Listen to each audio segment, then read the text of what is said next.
Hi, everyone, and welcome to the WIM podcast. Women in Influencer Marketing is a first of its kind exclusive networking group made up of inspirational women. This podcast is where we explore influencer marketing and get real about women in business. Find us wherever you download podcasts, and of course, you can always find us at iamwim.com. That's iamwim.com. Hello, everyone, and welcome back. We're back, you guys, for another week of the WIM podcast. For anyone who is new, big, giant, warm welcome. I'm excited for you to check out our community, and this podcast is just a sliver of a component of our community. It's actually so much further beyond myself. I want to give our members credit for 1 second.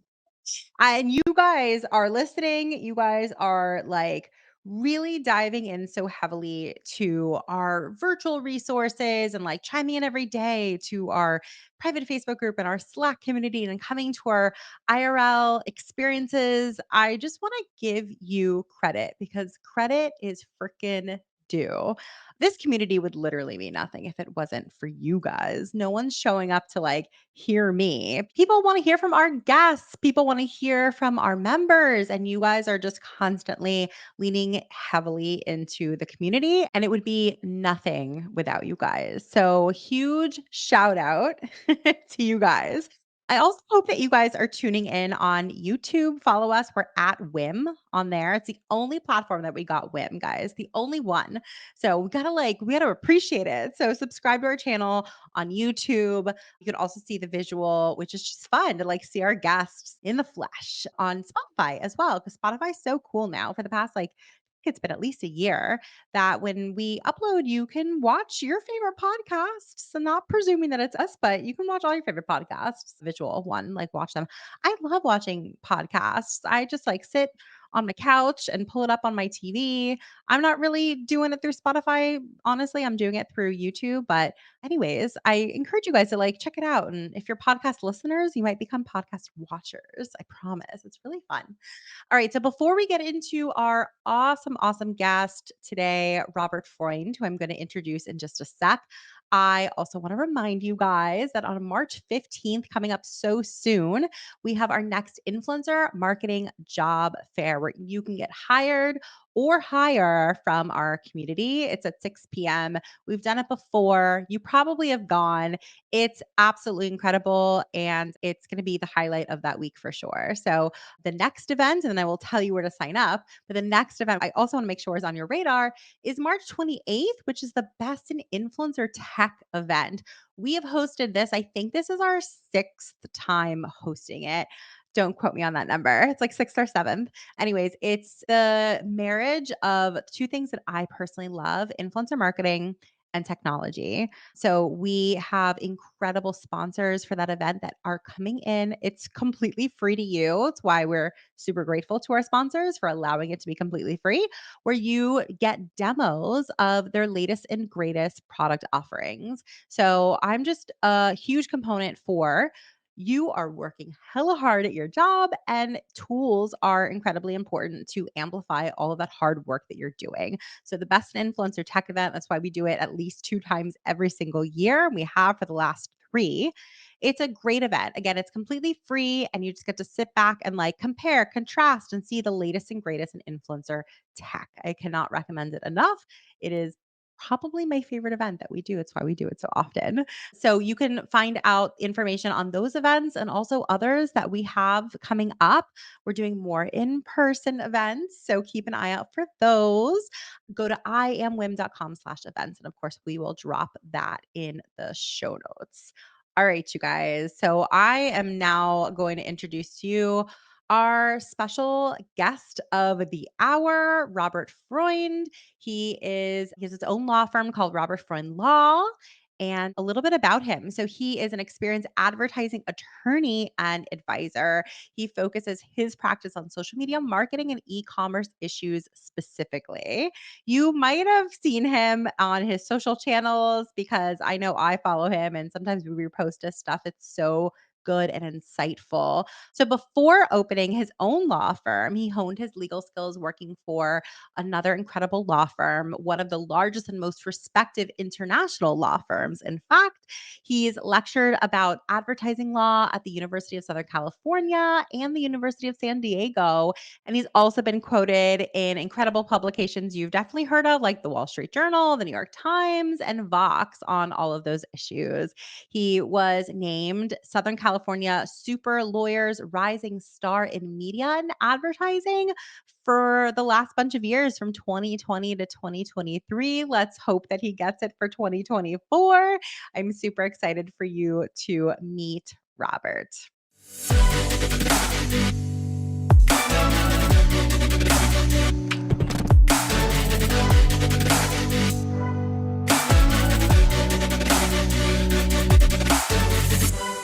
All right. So, Robert, thank you so much for joining today and your dog as well. Hi, Kimmy. Say hello I or I not. I I'm hope sure that he'll say hello at everybody's some point. I hope everybody's watching the YouTube or Spotify on camera version. If not, you're missing out 'cause Robert has a really adorable dog, work from home life. Oh, that's the perfect shot right there. So good. I'm so excited to chat with you today for a variety of different reasons. So I'm appreciative that you came on. But first and foremost, how's your day going? It's good. Off to a busy start this morning and got a fair amount of work to do and some fun stuff like this as well. So all good on this end. It's interesting that you say that. I feel like there are so many lawyers who would look at how you have sort of cultivated your own career and be like, that looks much more fun than what I experience on a daily basis. And we're going to get into a little bit of that as we chat today. I think a really interesting place to start so our audience can learn a little bit more about you is the following. Like, you could have focused on so many different areas of the law. You go to law school, you come out, and the world is your oyster. Why did you end up focusing on advertising and influencer marketing in particular? It wasn't by design initially. It wasn't like I graduated law school or even in law school had an idea that I want to focus on issues related to advertising and marketing. What happened was when I graduated, I started working here in Los Angeles at a large international firm, a big law firm, so to speak. I was in the commercial litigation department. So they cover lawsuits regarding all kinds of business matters, some intellectual property litigation. And a lot of the cases that I was working on was defending against consumer class actions. So representing big companies that have been sued on a class wide basis for any number of things.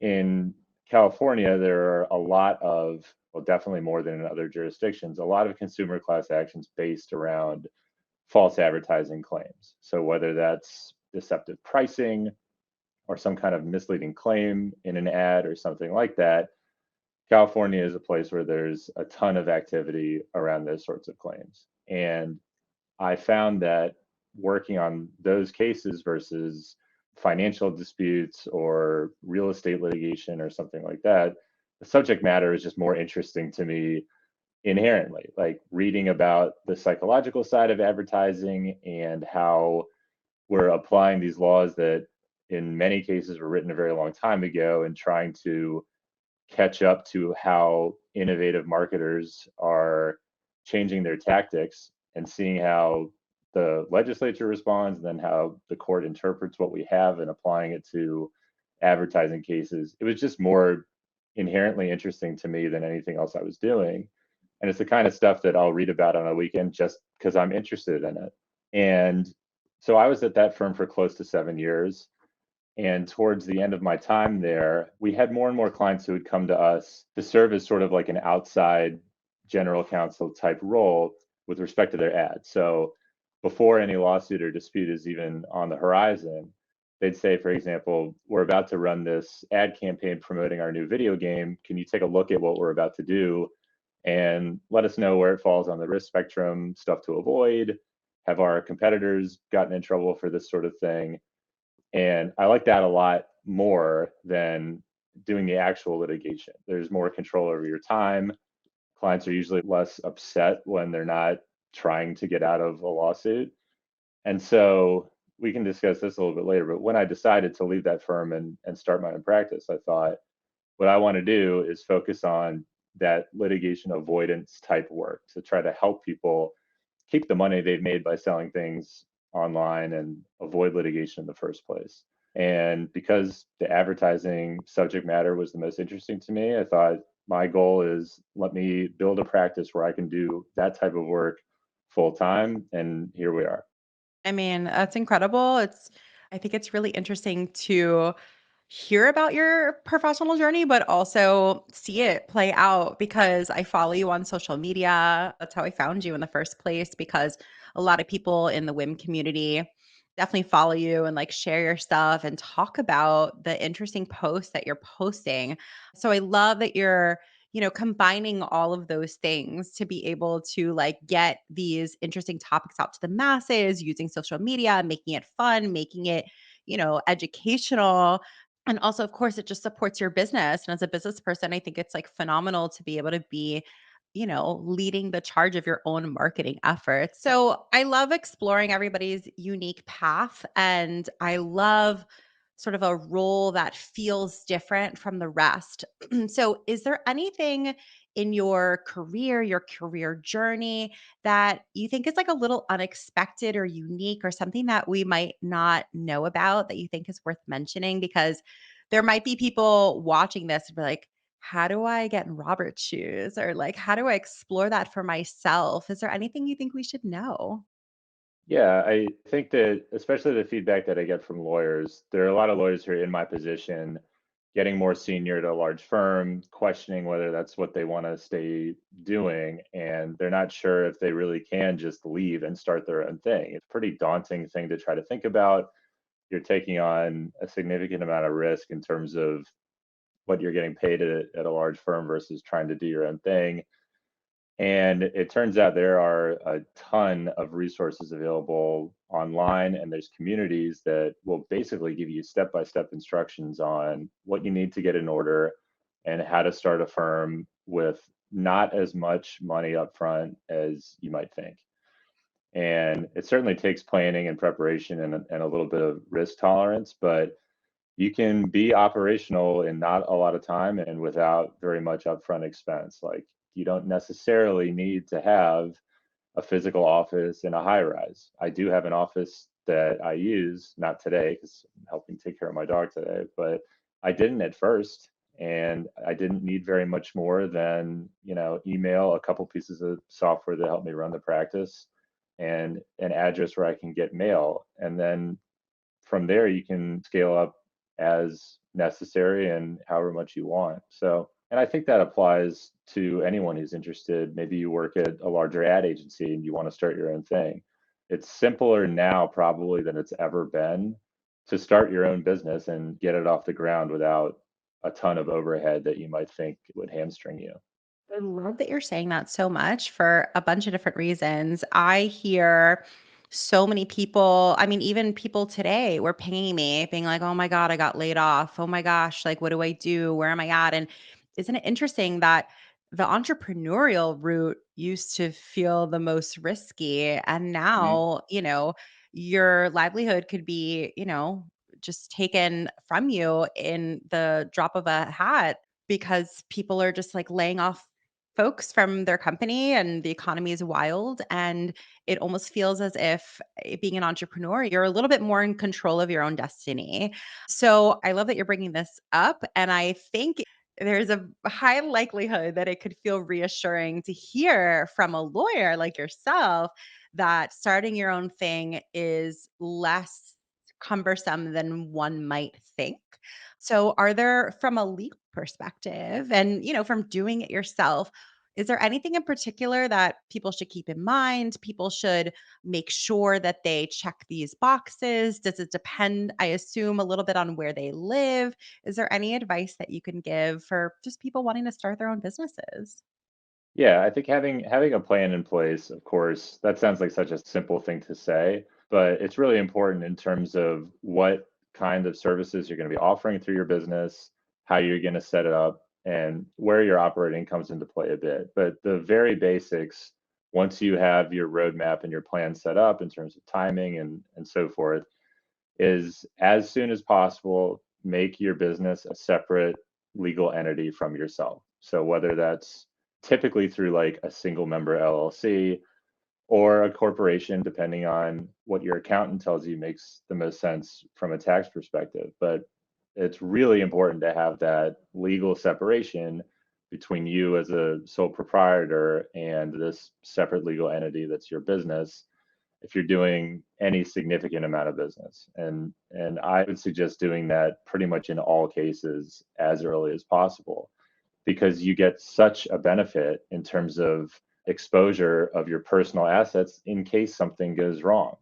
If you're in business long enough, you're going to be sued or someone is going to threaten to sue you. It's just a fact, whether you've done anything wrong or not. Eventually, someone's going to cause some kind of trouble from a legal perspective. And so the sooner you have it in place, the better off you are in terms of shielding your personal assets from being involved in that kind of situation at all. So that's sort of like the foundational first step is set up that LLC or that corporation. It's not especially complicated to do in most cases. It's not that expensive and it will give you a lot of peace of mind.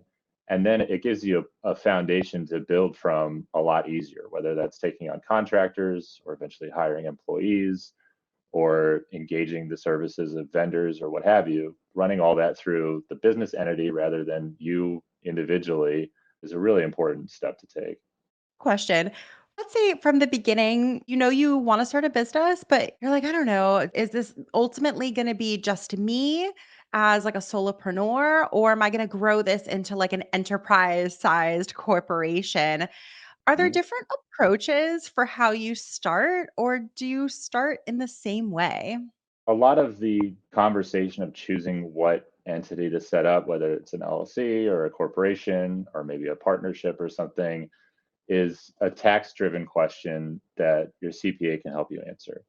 Unless you really expect like you're a startup that's going to raise capital through investors and take on shareholders in the not long term, an LLC usually makes sense, especially for somebody starting out as an individual. And I'm saying, at least in California, where I'm licensed, but generally the most common thing people set up first is an LLC. If you know that you're going to be taking a lot of investor money and giving out equity, a corporation can make that easier in some respects, but it really is a conversation for a tax professional to make sure that you're set up appropriately to make all of that smoothly. But, spending a lot of time obsessing over which particular structure makes the most sense is sort of less the issue. And it's more about, okay, my CPA says LLC makes sense for this amount of revenue that's expected and how I'm going to be running my business. So we'll go with that. And then, in either structure, you can add employees, you can scale up, and down the road, maybe that whatever form you selected initially no longer makes sense for your business. And there's ways to switch into another form or another structure that can be handled. So it's not like if you get it wrong, so to speak, that you're sort of locked into something that you should have had done differently. You're not doomed forever if you No. start in one place and then you learn later that you have different needs and you want to, switch to a different format. So I appreciate that very much. I appreciate the recommendation to like seek out a CPA for that sort of like tax and structural advice. So I think that's great. Let's dig a little bit more into your area of expertise, which I know a lot of our members, new or old, like experienced or new in the industry, are always wanting to make sure that they're crossing their T's, dotting their I's when it comes to FTC rules. You talk about so many different topics on your social media. I almost feel like FTC stuff is like, there's way more interesting stories, but I would be remiss if we didn't touch on that a little bit. What's something about FTC rules that you don't think enough people talk about? I think that there's so much to cover in terms of what's under the FTC's umbrella. and their rules apply to any advertising in the US or even directed to the US. So it is an important area of discussion. I think one thing that people don't necessarily understand is that the FTC's, the laws and the rules that they enforce apply to anyone involved in whatever advertising we're talking about. So let's say you have a situation where a brand is selling, let's just say like a dietary supplement, and they've hired an ad agency to find influencers to promote their products. If there's a non-compliant piece of advertising, like let's say the influencer doesn't include the disclosure that they have a relationship with that brand where they're getting paid, that's something that the FTC requires. So who's responsible in that case? You might think, well, it's the influencer's fault, so liability is on them, or maybe the brand should have made it more clear what the influencer is required to do. But the reality is that the brand, the ad agency, and the influencer are all potentially liable and are responsible for complying with the FTC's rules. So if there's a non-compliant ad, potentially everyone is on the hook, regardless of what your contracts say. We can talk about what's beneficial to have in agreements and how you can sort of shift some of the financial responsibility. But the FTC sees the non-compliant ad, they're going to look at everybody involved in creating that ad across the entire chain.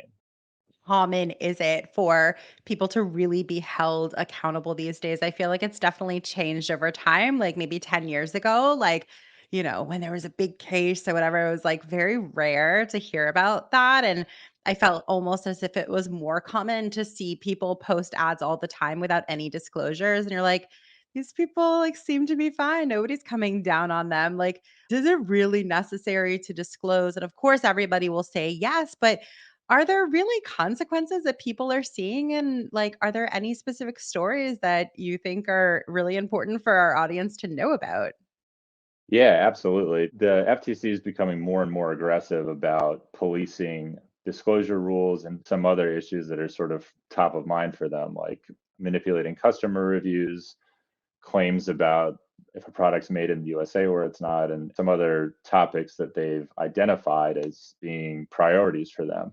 But included in those priorities is these disclosure rules around influencer marketing and the other rules that they have about making endorsements more generally. There was a regime change at the FTC not that long ago, and the new chair has made it very clear that she wants the FTC to have more tools at their disposal, be more aggressive, bring more cases. And part of that is because there is this perception out there that, well, they only strike, the Fashion Novas of the world, and it's only here and there. And it gives that sense to some marketers that, well, my number is not going to be drawn, so there's not very much risk. And also, I hear a lot from clients will say, well, this competitor of ours is doing it. How come they're not being sued? And the answer is, well, they've just been lucky so far, and it's going to get riskier and riskier as time goes on. And that's just the FTC. There's also the state attorneys general who enforce very similar state laws, sometimes in conjunction with the FTC, sometimes on their own. And those cases don't make the headlines as often. You're aware of a very small fraction of what's actually going on, even in terms of lawsuits that are filed. And then there's also the element of it's not just regulators like the FTC and the state AGs that can file lawsuits about some of these rules. Consumers can do it too. If I see a misleading ad, or if I buy something because I believed that this influencer endorsed it, or I believe that this person just bought it because they liked it and I didn't know they had this connection, or an influencer makes some claim about the product that isn't true or can't be substantiated or something like that, there's an opportunity to start a class action about that. And we're seeing that more and more as well. And many cases or many disputes are resolved before a lawsuit's ever filed, and they're resolved confidentially. So we don't even know how many potential lawsuits have resulted in settlements before they even make it to court.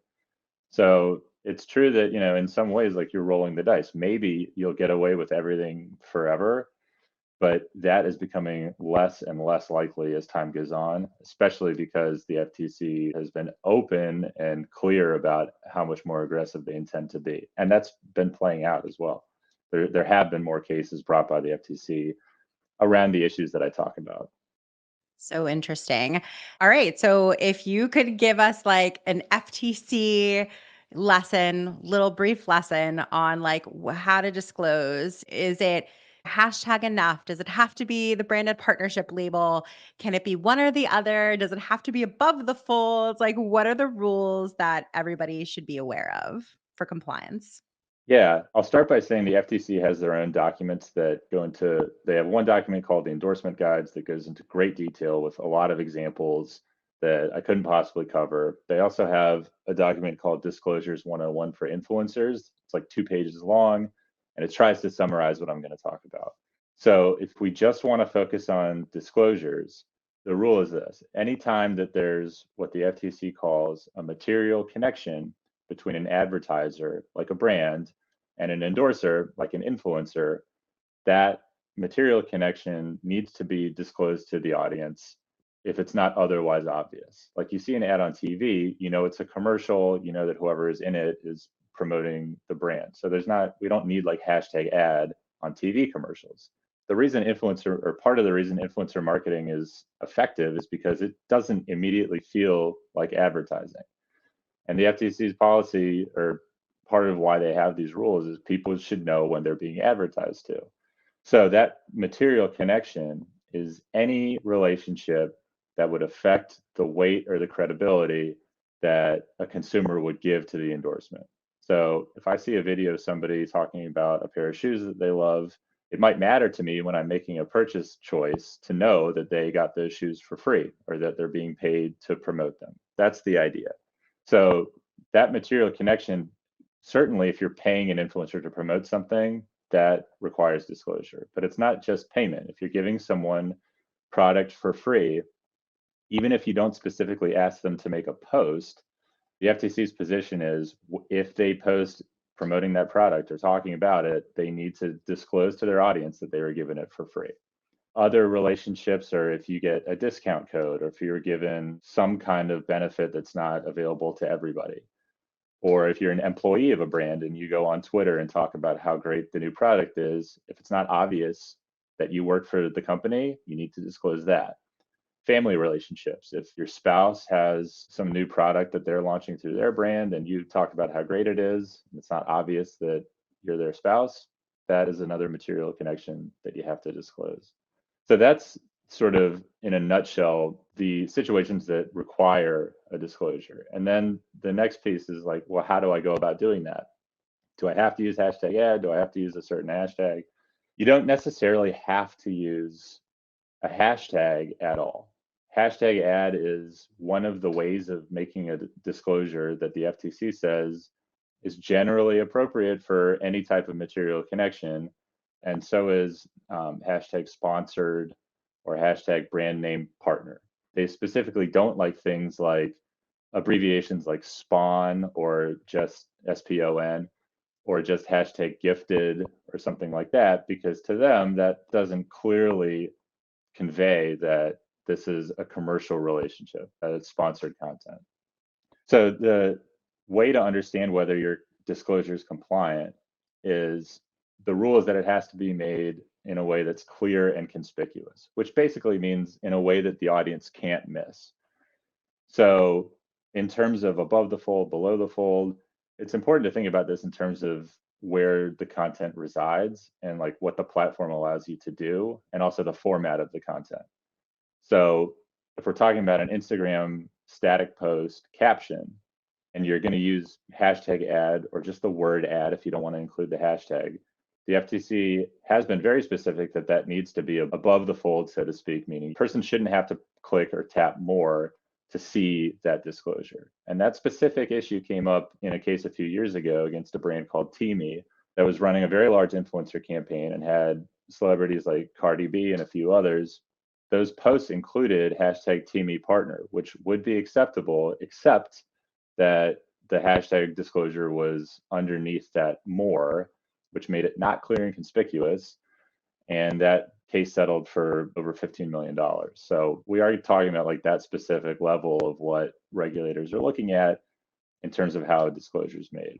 So, as you guys know, the social media landscape is constantly changing. And with over 50 million creators out there, relying on traditional agencies or manually discovering and managing talent can be both ineffective and time consuming, drastically reducing the overall impact of your campaigns.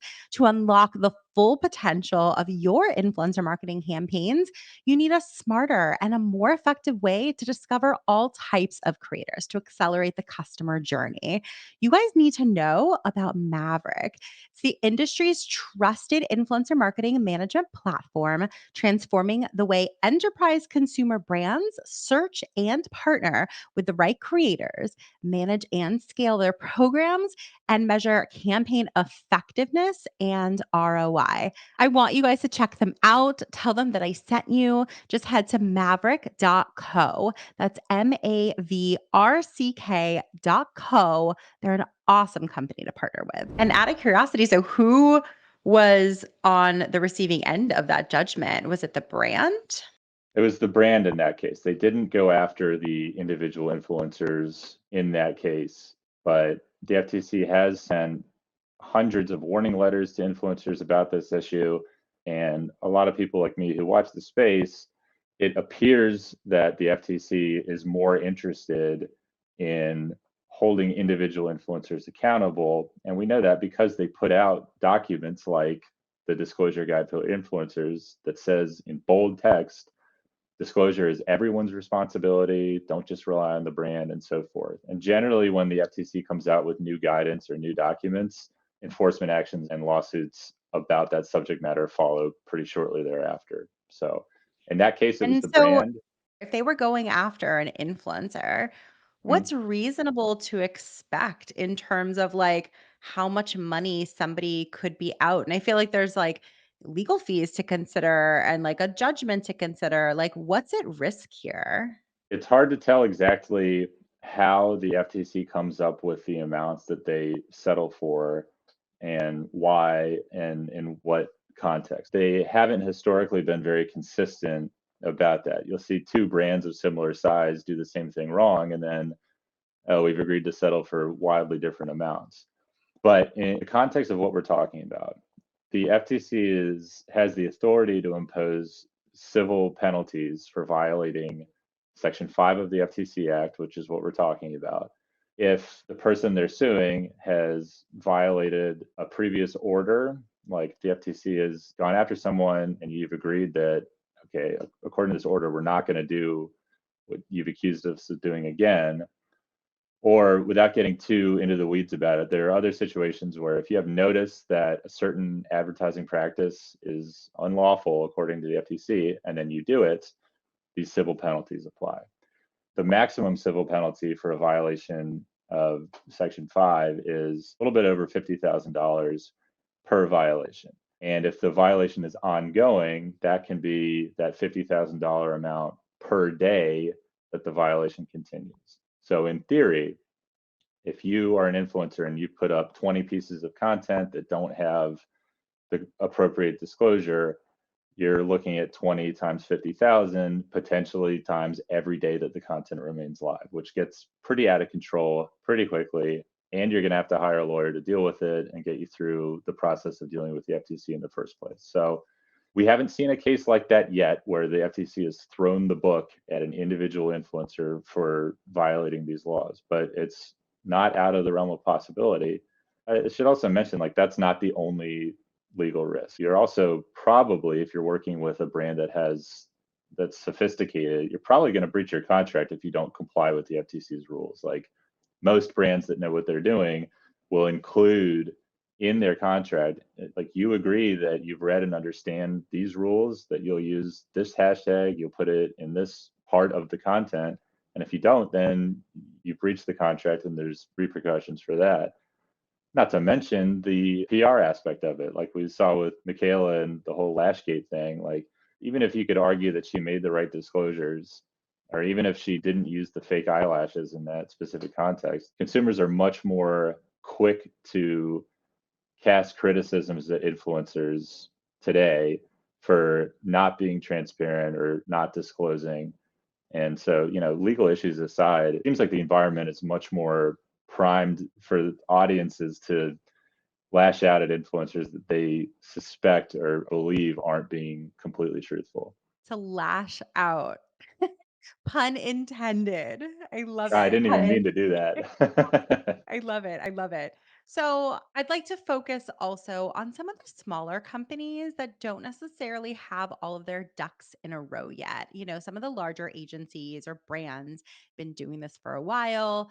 They know what T's to cross and I's to dot. But I think that for some of the smaller companies up and coming or, just diving into influencer marketing, what should those influencer marketers keep in mind to cover themselves from a legal perspective?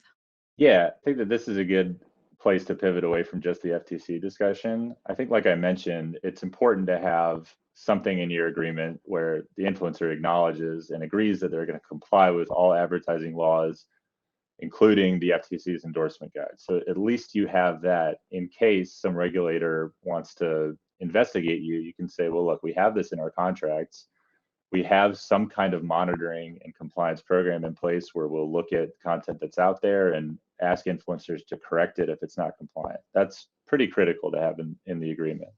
But what I see more commonly or more frequently with small and mid-sized agencies and big ones has less to do with whether their influencers are complying with the FTC rules and more about, have we defined who owns the content the influencer is creating, who can use that content and where, like on what platforms, in what media, for how long, can we use their name, image, and likeness, and in what way?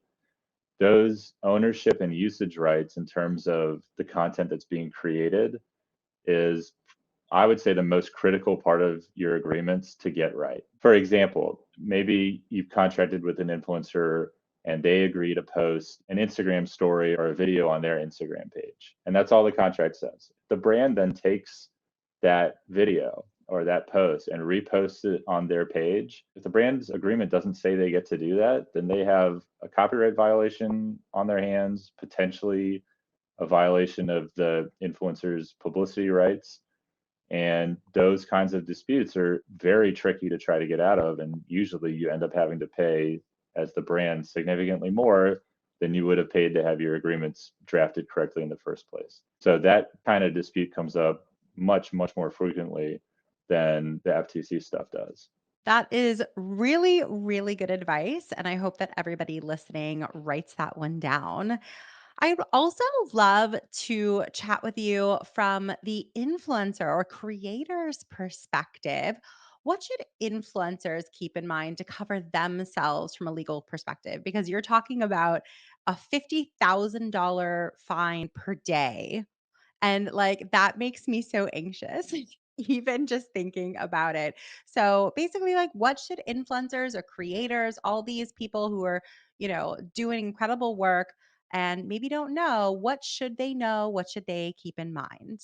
Two of the best things you can do are just become aware of what the FTC's rules are. We talked about disclosures. It's worth understanding that the claims that you're making about a product or a service that you're endorsing, the law treats that as advertising, whether you have 1 million followers or you have one follower. A question I get a lot is like, if I'm not an influencer, but I'm just a content creator or something, do these laws still apply? And the answer is it applies to anybody regardless of size. There's no like legal difference between a content creator or an influencer or an ambassador or something.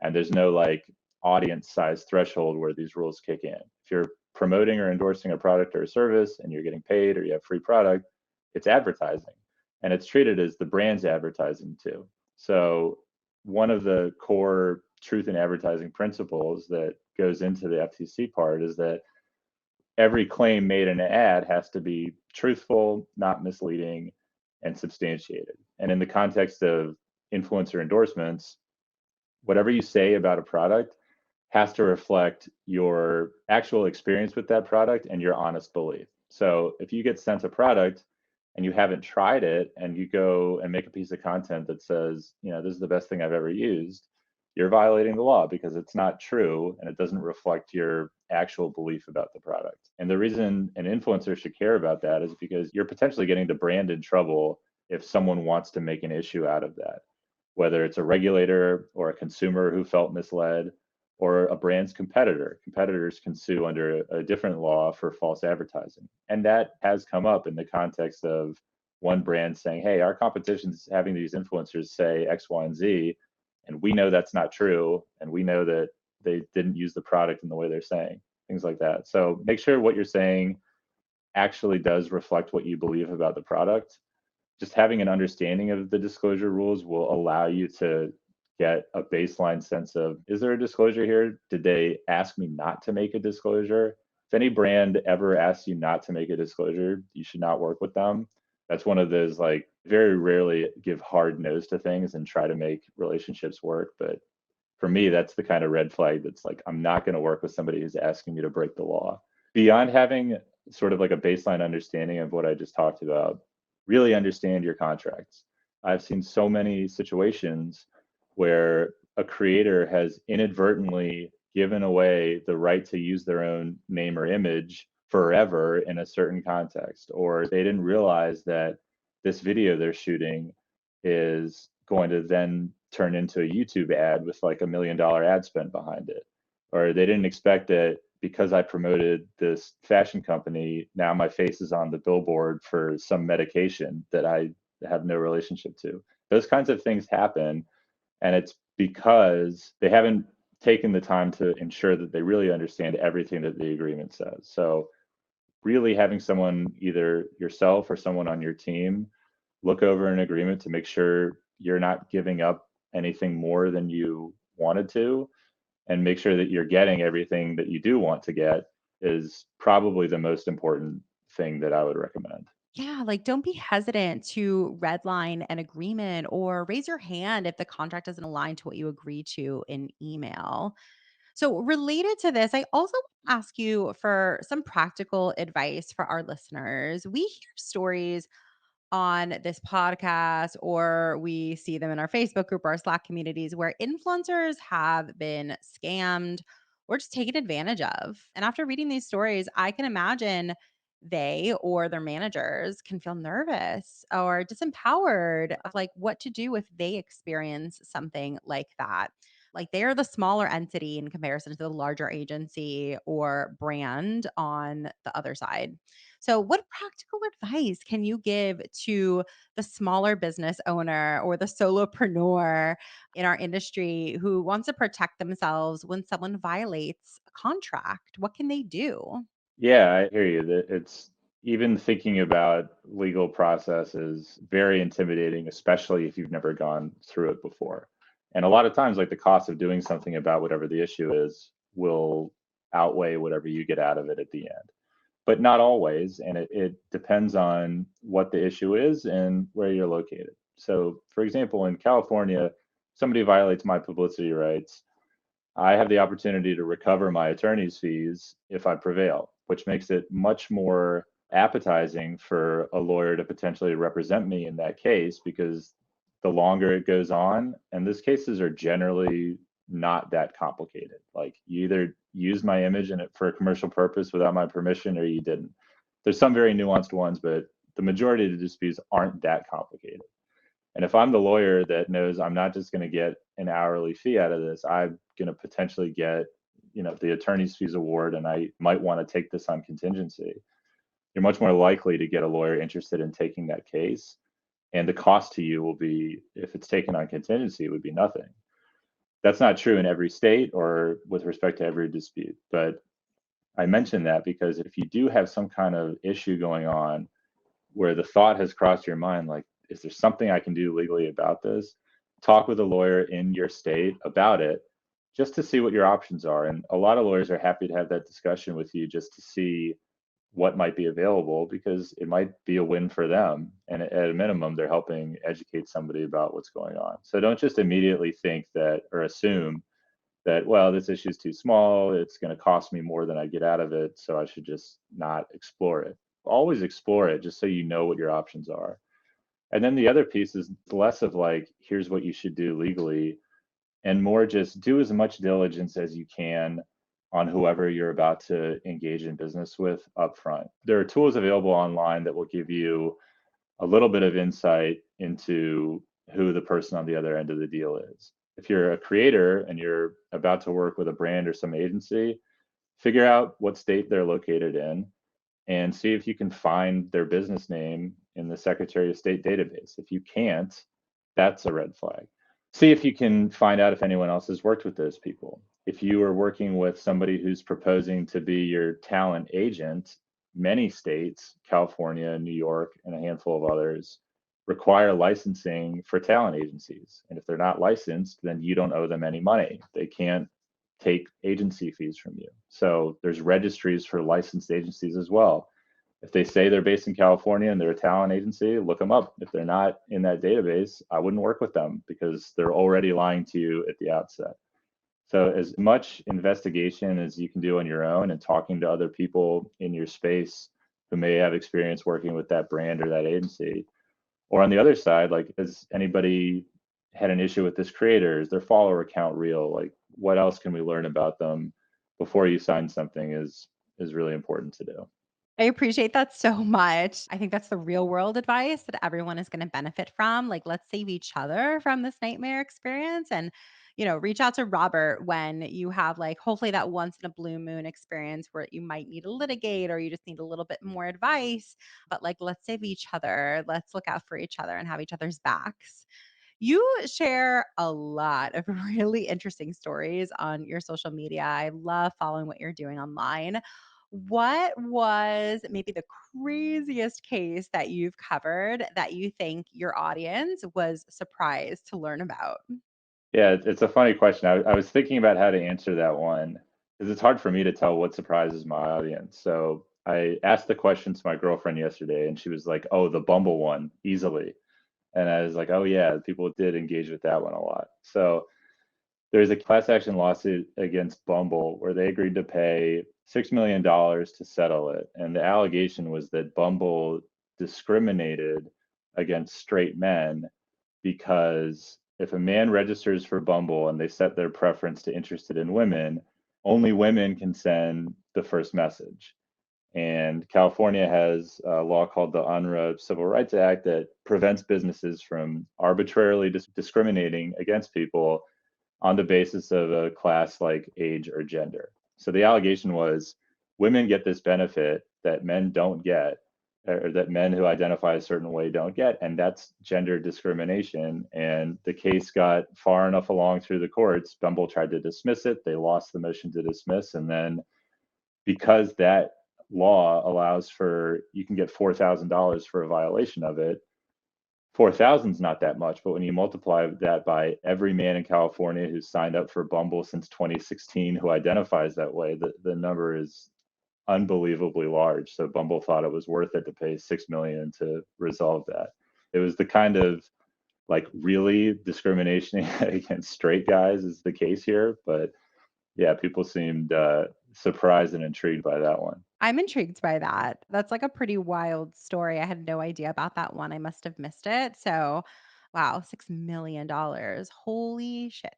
So, I think it's incredible how you have mastered your social media so well, your personal brand and just like marketing in general, your own business.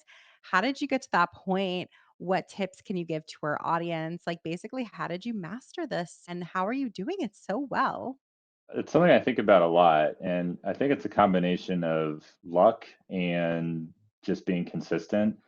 When I started making posts consistently on my page, a friend of mine showed me this accountant's page. There's a guy named Tyler McBroom. He's got close to 1 million followers now. When I saw him for the first time, he had like 100,000. And he just did quick 1 minute tax tips that come up for small business owners. And my friend said, you should do that for legal stuff that comes up. And I thought, that's a good idea. I'll try that. I'll try to just copy basically what this guy is doing in terms of his style. And at first, I was trying to do a video every day.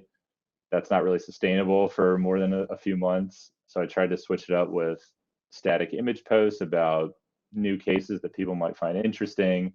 in addition to sort of general legal tips and stuff like that. And it was a combination of posting consistently, and then through seemingly random connections, I would meet at networking events like conferences or speaking engagements. I'd meet somebody and exchange information with them. And some of those people are very influential people in business with large followings. And if you can get a handful of reshares without asking for them from very large accounts, you can get sort of snowball effect in terms of your exposure, where other influential people that they know will follow you, and they'll reshare it. And so that sort of luck factor of having a few big accounts amplify what I was putting out, plus just being consistent about getting content out, has made it pretty successful for a page that talks about the law. I'm still kind of surprised that people will stop scrolling to read some of this stuff, but of course appreciate it very much. But yeah, I think consistency, sort of learning what my audience likes and doesn't like over time, trial and error, and then a little sprinkling of luck. Do you enjoy that side of your business? Do you do that because you feel like you should, or do you feel like you're exercising like a fun creative side of yourself? Mostly I really enjoy it. Like, I like writing. I like to think that I'm a good communicator. Hopefully, hopefully I've done okay on this podcast. I think that when I have the time to prepare a video and write something, that I can be happy with what I've done with it at the end, and that's a satisfying thing. And a lot of the content I put out is stuff that I'm paying attention to for my clients anyway. So I'll get an alert about a case that includes the word influencer, for example, and I'll read it to see if there's something I can take away from that that would help one of my current clients to know about. And a lot of times I'll think that is really interesting to me. I bet the internet or my followers would find it interesting too. And so I enjoy the process of taking that, putting it into a piece of content, and then, like anybody else, seeing how it does and getting notifications that somebody's reposted it or shared it or what have you. So it's addicting in a way, and it is a part of what I get to do that I really enjoy, and something that I wouldn't have the opportunity to do at a large firm like the one I was at, because everything's got to go through 5 rounds of clearance from media teams, and I wouldn't have the ability to see something online and then instantly make a Twitter thread or an Instagram post about it. So I like that a lot. I'm grateful that I get to do that. Isn't it awesome to be able to be nimble just because you don't have as much red tape that you would working for a larger company? So I know that it can be intimidating to put yourself out there, but like the upside, like you're describing, is just so good. I mean, you can meet so many more people, you have so many more opportunities. So to your point, man, like find a way to enjoy it and just like throw yourself in the deep end. So I have a feeling that our community is definitely gonna want to follow you, check you out. So where can our community find you if they want to connect with you? Yeah, I'm most active on Instagram. It's at Robert Freund Law, and same username on Twitter. I just started using Twitter more seriously maybe 2 months ago, and I like it because I can be even quicker on there. There's less editing involved, and some things that maybe don't deserve a whole Instagram post can just sort of get thrown up on Twitter. But yeah, Instagram and Twitter at Robert Freund Law is where I'm most active. Perfect. Thank you so much. And we will link all of that in the show notes below. I am so appreciative that you can come on today. It's been such a pleasure, like learning, picking your brain, learning from you. So I have a feeling that a lot of our members and community will reach out, follow you, do all the things. So thank you so much for coming on today. And we will see you guys next time. If you enjoyed this episode, we gotta have you back. Check out our website for more ways to get involved, including all the information you need about joining our collective. You can check out all the information at iamwim.com. Leave us a review, a rating, but the most important thing that we can ask you to do is to share this podcast. Thanks for listening. Tune in next week. Tune in next week.